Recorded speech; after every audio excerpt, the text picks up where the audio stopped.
A job well begun is half done.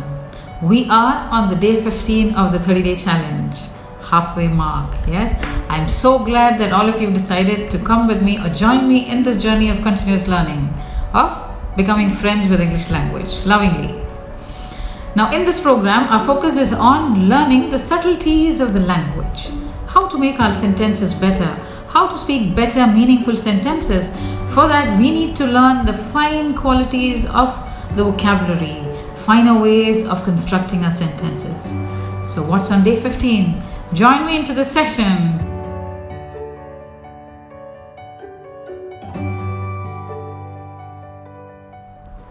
On day 15, we are going to discuss on the lifeline of sentences. What is a human lifeline anyway? The human lifeline. Yes, that's the heart. And what is the role of heart? There's no life without heart. Heart supplies blood, it supplies oxygen across the body so that we are alive and alert to the surroundings. That's why we are sitting here. That's why we are talking to each other. So which part of the sentence is called the heart? Which is that part that supplies oxygen across the sentence so that it remains alive and alert? Let's look at the first slide. Before we start the slides, have you taken the pen and notebook? Of course, you should have, because that's very important for the session to make your notes. And another thing, did you click like for my earlier videos? If not, please, I hope you've liked it, and if you like, please click the like button, and also please share it with your friends. Those who haven't subscribed, please subscribe. And let's begin day 15 slides. Look at the first slide. It says the dash words, heart of a sentence. So let's see with the small activity, what can we fill this gap with? Let's look at the next slide. By now, we have looked at the family of nouns, pronouns, adjectives, determiners, articles. To speak, we need to make a sentence. Can we make sentences using this set of vocabulary? Let us try. You, a brilliant learner, my friend to me. What is happening here? Something important is missing. There's no connection actually. It is just a collection of words and does not convey any meaning. There are words, definitely, but there is no proper meaning. So, what is the missing factor? Verbs are most important part of a sentence that holds or binds the other words to convey proper meaning. It has the ability to connect every word and makes each of them responsible in their role. Verbs talk about actions or what we do, and they are a very important part of the vocabulary. They are the heart, the lifeline of every sentence. Without them, we would not be able to create and use sentences, because the smallest sentence in the language has two words and one of them is verb. So if you look at this paragraph, I have already used different verbs to convey what I want to convey to you. Verbs like have, speak, need, make, use, all these verbs are part of this particular paragraph. So they are the lifeline of our sentences. Let's move ahead on to the next slide. So here you can see the dash or the gap is filled with the word called action. The action words, they are the heart of the sentence. Now, what are these action words called? Verbs. Yes, let us look further. So what are verbs? A verb is a doing or action word. What does it express? It expresses a physical action. That means something is moving, yes? Some movement is happening. Then a mental action, something that's happening in the mind. And then a state of being, something that exists. So let's look further deeper into what are these three expressions, way of expressions. So what is it that expresses physical action? Look at the examples. He kicks the ball into the goal post. You can see the action there physically. He's actually kicking the ball. So kicking, if you take the kicking off, what does the sentence mean? he the ball into the goal post. So where is kicking? The life is missing there. The action is missing. So he kicks the ball. Then look at the next sentence. The doctor checks the temperature. If you take checks out, the doctor, the temperature, there's no meaning. So the doctor, what is the physical action there? He's checking. So the doctor checks the temperature. Similarly, I clicked on this video. I on this video. What does I on this video mean? Nothing. I clicked. When you have that word clicked, you actually get into, you know what is action happening there. So verbs are the lifeline and they give action to the words, to the sentences, sorry. Look at some other words that express physical action. Drink, toll, jump, play, blend, blow, clean, and the list is never ending. We have a huge collection of the action words in English language. Let's look at the next expression of mental action. We all dream for a better job. So here the action is happening inside our brains. We all dream. She plans for the next day. They think that the virus is here to stay for some time. Dream, plan, action. They are definitely talking of some action, but not physical. It's not about physical movement. It is about the movement inside our brains. Okay, the work is done by the brain here. Think of some other words. Look at some other words that express mental action.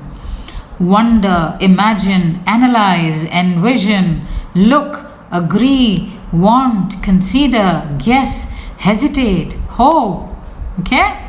Let us look at now the third kind of expression, that is state of being, something that exists.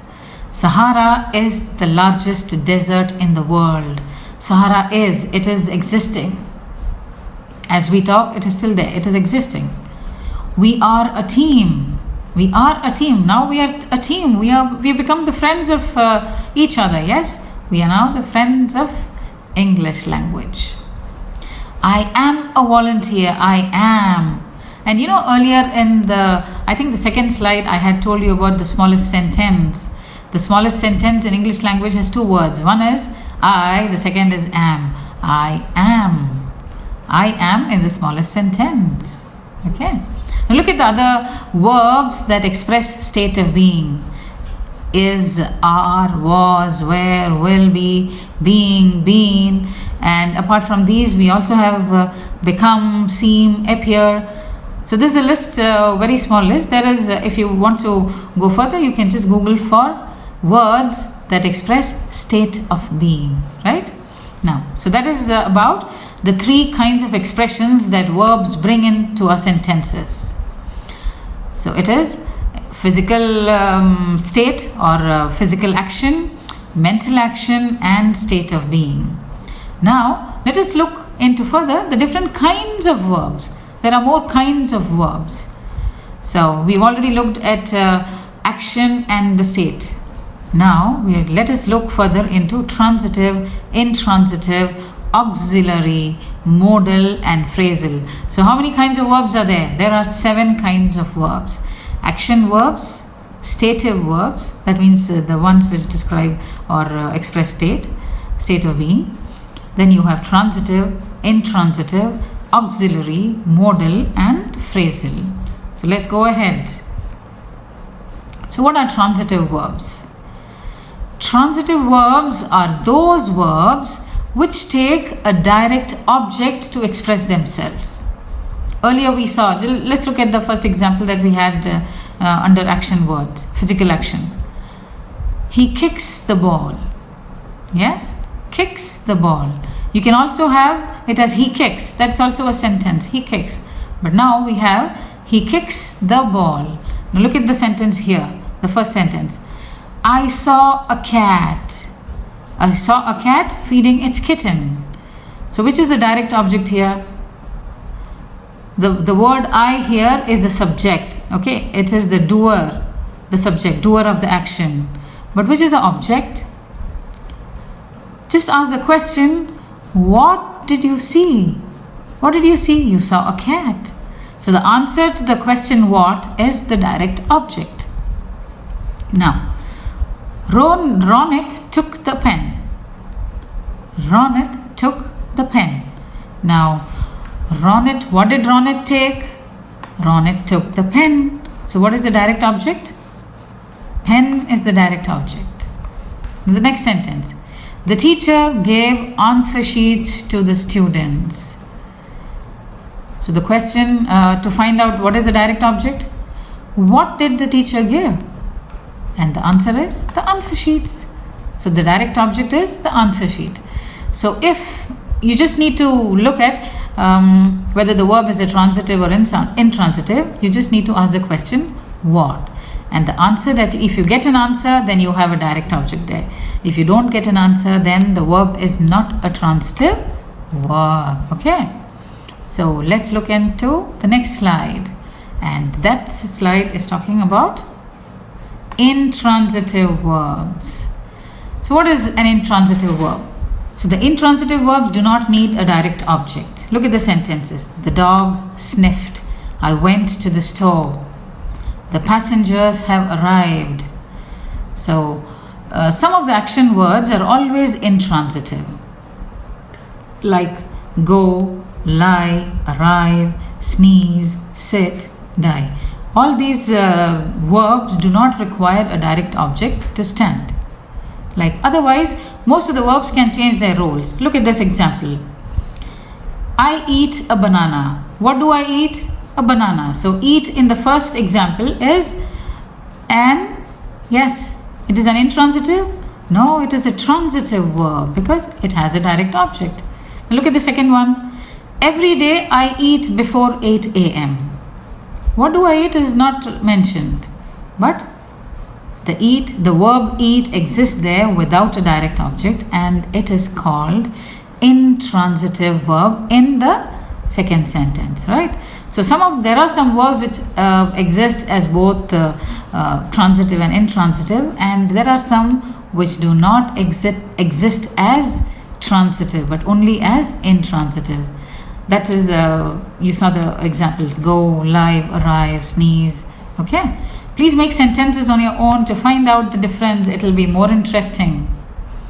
Let's look at the next slide.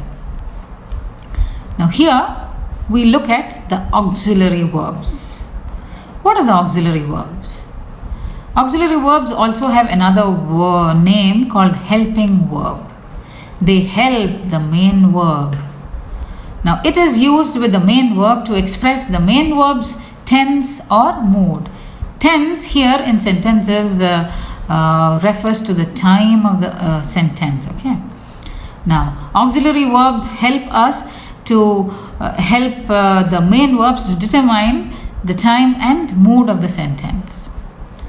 The main auxiliary verbs are be, to have, and to do. They appear in the following forms.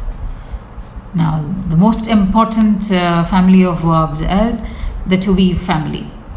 Am, is, are, was, were, being, been, will be. And then you have the family of to have, has, have, had, having, will have. And then to do.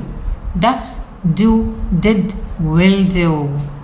So these are, this is the almost most important family of auxiliary verbs. And most important of them is the be forms. Look at some of the examples. I was waiting for you. I was waiting for you all this while. So what is was telling? What is telling about the time? Is he waiting now? No. He was waiting. I was waiting. Okay, it's finished. The action is finished. So it's the time. Look at the second one. The mask was distributed by our friend. The mask was distributed. Again, it is telling about the past, but then the sentence is not about the mask. The sentence is about who distributed the mask, and that is our friend. That's the voice. And the voice here is about the active or passive. So a sentence is said to be an active when it is talking about the subject, the first part of the sentence. And if it is not talking about the subject, that means not the doer of the action, then it is passive voice. It's not an active. Now look at the third one. Did you play? Don't joke. Did you play? Really? Here, what is the mood of the sentence? It's the interrogation, questioning. Okay? So, auxiliary verbs help us to determine the mood, the tense, the voice of a sentence. Right? Let us move on to the next one. And this is the modal auxiliary verbs. The modal auxiliary verbs, they express necessity, possibility, intention, ability, permission, and surety. In other words, modal auxiliary verbs give a very polite touch to your sentences. Look at the first one. I must see you day after tomorrow. What does I must here tell? I must. It is a necessity. If I don't see you, maybe something might not be decided upon. Okay?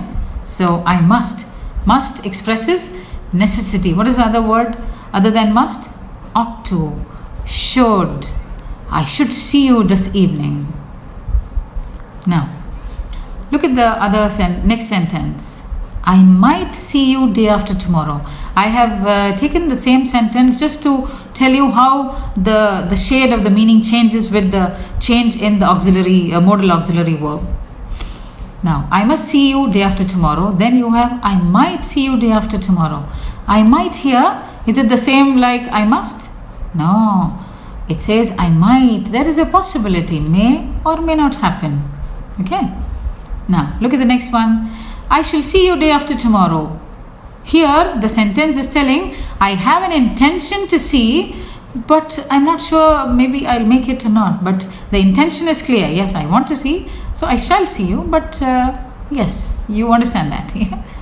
Now, look at the next one. Can I see you day after tomorrow? Can I see you day after tomorrow? What is this? This is, yes. Can I see you? Will I be able to see you tomorrow? If I come tomorrow, will I be able to meet you? Word can here is talking about being able to or not being able to, unable to. Okay. Now look at this, the second sentence. I can swim.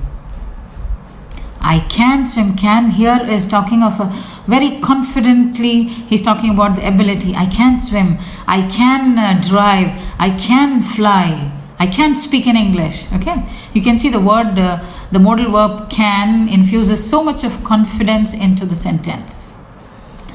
Now look at the next usage. May I see you tomorrow? May I see you day after tomorrow? May here is so beautifully, so politely is requesting or asking for a permission. May I see you? May I? It's a very formal way of asking permission. Now the word can also can be used in permissions, but it is more informal. So if you are in your formal environment, you must use the word may, not instead of can, right? To sound very formal. Now look at the next one. I will see you day after tomorrow. I will. There's no doubt about it. I will surely see you day after tomorrow. Okay. So look at the modal auxiliary verbs. The more you use these auxiliaries in your language, it is able to communicate a better shade of your sentences. A better shade. It's giving another color to the sentences, right? So the more you use, try using them in your sentences. Please don't just stop by once the slide finishes. Please use them into your sentences. So you must do all the activities that are being told to be done in this process of 30 days. You must do, you ought to do, you should do. Okay, so here I'm talking of necessity. Now the choice is you might do it, you might not do it. So the result will affect that. Yes, so might bring a doubt here. Then I shall do it. Yes, I shall try doing it. Here also the intention is there, but it's not sure. And then I will do it. I will do all the activities and I will become a much better speaker, a much better communicator, a much better user of English language. Okay. So please keep using these modal words in your language so that it is able to express the shades of meaning better, right? Let's move on and look at this particular passage. So here comes another passage for reading. You know, reading, according to me, is the best resource to better your language. The more you read, the better you become in using the language to understand the different connotations of vocabulary. That's the best way you can improve English. Improve your vocabulary, improve the pronunciation, because you need to read aloud. Yes? So get all your muscles into action and start reading. I in the morning and at the sun as it in the sky. I this side. I my exercise and meditation. Come on, what's happening? What's happening here? No, there's no problem. Absolutely no problem. Isn't it? It's got all the words. It's got the adjectives, the nouns, the pronouns, the prepositions, the determiners, the articles. Everything is here. There's something missing, right? Let's do this activity. Find out what is missing here. Can you fill it up? Take a moment, pause the video, and check out if you can fill the vocabulary, fill the gaps here, wherever you feel. Yes? Look at the next slide. It is coming with all the help required. Take a look and then start filling the passage. Okay? Let's look at the slide. So look at the words there. Get up, look, rises, love, do, write, read, listen. Oh my God. What are these words? All these are verbs. All these are verbs coming to your rescue to make that passage which you read just now and felt that something is missing. It's going to make the passage live again. It's going to instill life back into the passage. So the verbs becoming the lifeline, the savior of this passage. Now let us read it together. I get up in the morning and look at the sun as it rises in the sky. I love the sight. I do my exercise and meditation. I write, also read for an hour. I listen to soothing melodies and watch the still fresh morning as it brightens the day for every living being on this planet. I watched an inspiring talk by Dr. Subramanian Swami on YouTube yesterday. It was mind-blowing. He seemed to be a walking library. He is in fact one of the rare gems that India has. I spent quite a lot of time reading on him yesterday. It was a great day for me. Right now, I am sitting in my study and writing. I am recollecting on paper everything I learned from him yesterday. I am also thinking on how knowledge empowers our lives. Thoughts and words are flowing, almost pouring like the monsoon rains. I am preparing for my speech tomorrow. I am going to address a large group of energetic minds in a webinar. I will talk on this experience in my speech. It is going to be on the importance of right kind of listening, reading, writing and speaking. The LRWS skills. That's how I order them. I thank God for the infinite opportunities and means provided to discover ourselves. Let us together enjoy this journey of continuous learning. How was the 15th day workroom experience? I know you were a little baffled when you saw the paragraph just a few slides back, yes? But then, when you saw the verbs, yes, you understood. The lifeline is here, and that's what verbs do. Verbs are very important or the fascinating part of language, which add meaning, color, shade to your sentences, make you express yourself much better way. But guys, there is no shortcut to learning language. There's absolutely no shortcut. We need to learn the hard way because we are learning for life. We need to do all the activities that are mentioned on everyday activity. It has to become part of your life because we are wanting to learn. We are not just passing time here. Okay, we have decided to go with it. Yes, once we have decided, we have also committed. So let us do all the activities and see that we all come out of this with flying colors. Yes, Now it's your turn. Tasks for day 15. Please open the notebook and open the second section. Yes, first we'll look at the second section because day 14 tasks was about writing paragraphs. Yes, you've written the paragraphs. Yeah? I trust you. You should have written. You must have written. You ought to have written because we have made the commitment. Okay.